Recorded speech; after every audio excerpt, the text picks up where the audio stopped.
The Soviet Union was once very important. It was once one of the greatest powers on Earth, and possibly history, with the power of life and death over billions, and controlling a stretch of land from the Elbe to the Bering Strait.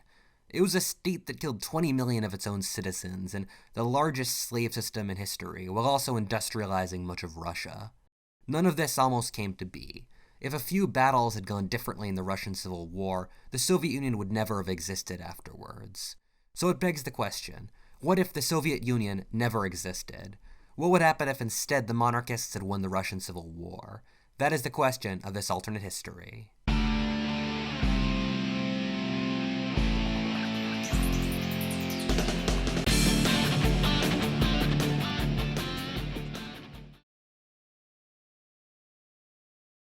Before World War I, the communists were a tiny part of Russia's population, probably somewhere around 5%. What allowed the communists to seize power over the entire country was that they did the right things in the right place at the right time.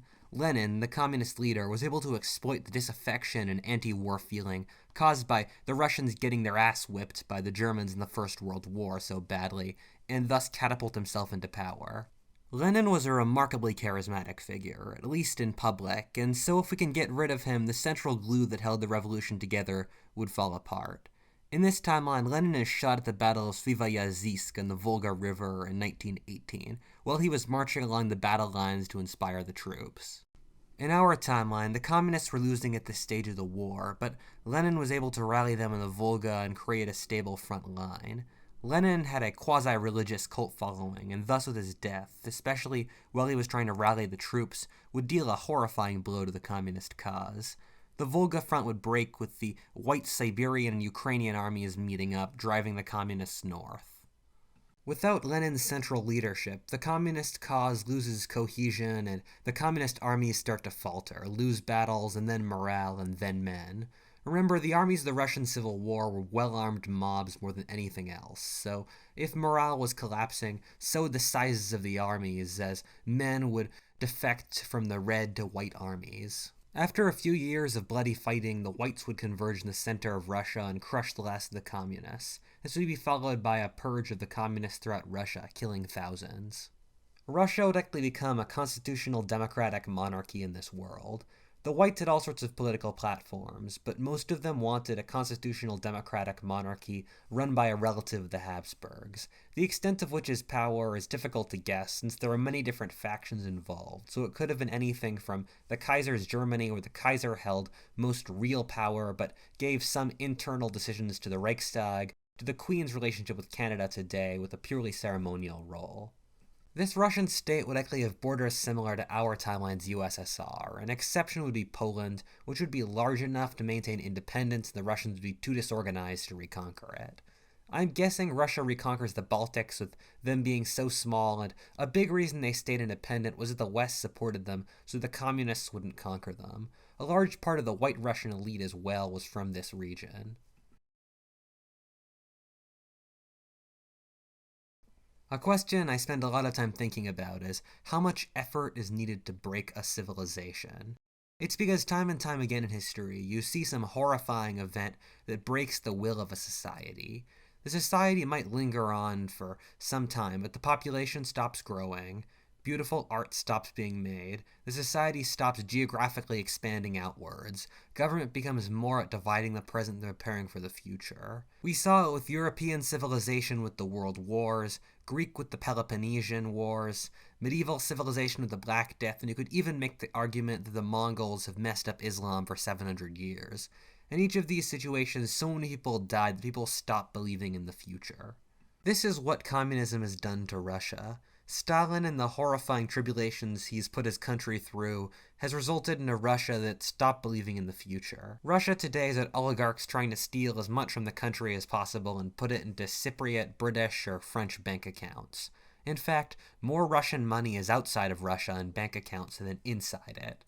Putin's regime is morally corrupt with no principles except dominance and power. Russia has some of the lowest birth rates on Earth and stagnant economic growth. The sad thing was that this wasn't always the case. Russia before the First World War showed enormous promise. Academia has been dominated by pro-communist left-wingers for the last 60 years, and thus The Tsar's Russia has consistently been vilified or downplayed, but this isn't really an accurate picture. It was experiencing enormous economic, industrial, and demographic growth. Russia was an enormous food exporter with the fields of Ukraine, supporting European cities. Russia was producing some of the top intellectuals and artists in practically every field. In fact, one of the most important reasons for the First World War was that Germany had calculated, incorrectly it turns out, that they could no longer beat Russia after 1916 due to its growing strength, and they might as well strike Russia while they could still win. Russia was geopolitically the China of the early 20th century. The way the communists destroyed this promising Russia is one of the great tragedies of the modern era. I think a primary reason was the destruction of the kulaks. The Stolypin reforms of 1905 gave the peasants their own land, and thus differing classes of peasants developed. What Stalin did was kill off the wealthiest and most successful peasants, people who Stalin worried would become a new source of authority besides him. This had the effect of killing off the most hardworking and industrious in society, which had dire effects in the economy and Russian society. Production declined drastically as famine gripped the Soviet Union, and a lesson was taught to the Russian people that working hard will only cause you more pain. Another interesting effect of Soviet rule on Russia was the collapse in birth rate. Russia during the Tsars had one of the highest birth rates on Earth, with around 7 children per woman. By the end of the Soviet era, the average Soviet woman had 1.5 children, beneath replacement levels. The Soviet Union just made a hopeless society in which people wondered if there'd be any future for their children, and also I've heard that Soviet hospitals were so deeply unpleasant that many women didn't want to get pregnant just so they wouldn't have to enter them. This is why Russia has, for all intents and purposes, the same population as World War II, while the US's has more than doubled since then, and most developing countries have anywhere from 3 to 9 times the population. Russia in this timeline would have upwards of twice the population, likely nearing 400 million people. These people would in large part migrate into the east, into Siberia and Central Asia. Siberia has the reputation for being an uninhabitable wasteland. This is only partly true. Large sections of its southern reaches have a moderately temperate climate, at least by my Canadian standards, but there just aren't enough Russians to settle them in our world. In this timeline, we would see ethnic Russians settling in Siberia, expanding the Russian population enormously and founding new cities. Russians would become the ethnic majority in much of Central Asia, surpassing the native population in many regions. A comparison could be made to the enormous migration of Americans in the Rust Belt to the southern and western United States after World War II, making California and Texas more important states than Ohio and New York. The Soviets also killed off many of Russia's intellectuals. This is why Soviet art of all stripes sucks. If you were an intellectual, you would follow Stalin's wildly fluctuating dictates to the word, and if not, to the gulag. This killed Russia's pre-existing large cultural influence. Soviet technology was held back by Stalin's bizarre predilections. For example, in biology, Stalin picked a bizarre theory put out by one of his favorites, and anyone who stood against it was considered a Western hack and sent to the gulag. Soviet science was only able to flourish in incredibly abstract fields like physics. This would be different in this timeline, with Russia a much more powerful technological juggernaut. Also, my friend the Aral Sea needs a shout out here. The Aral Sea was a large inland sea in Central Asia that the Soviet Union destroyed in their desire to turn Central Asia into Russia's cotton belt. This worked, they prevented any water from getting into the sea and thus drained it and destroyed the local ecosystem. As America's idiotic water policy in the West demonstrates, capitalist regimes can do equally stupid things. However, only communism's single-minded hatred of nature allowed this to happen. Democracies, with the public's emotions important, and monarchies with their respect for tradition, would have applied brakes at some point to keep most of the Aral Sea intact. The Soviets get a lot of credit for industrializing Russia and quickly finishing the process the Tsars started. Like all communist states, the Soviets had a very strong focus on industrialization. However, the Soviet Union was able to industrialize by destroying everything else.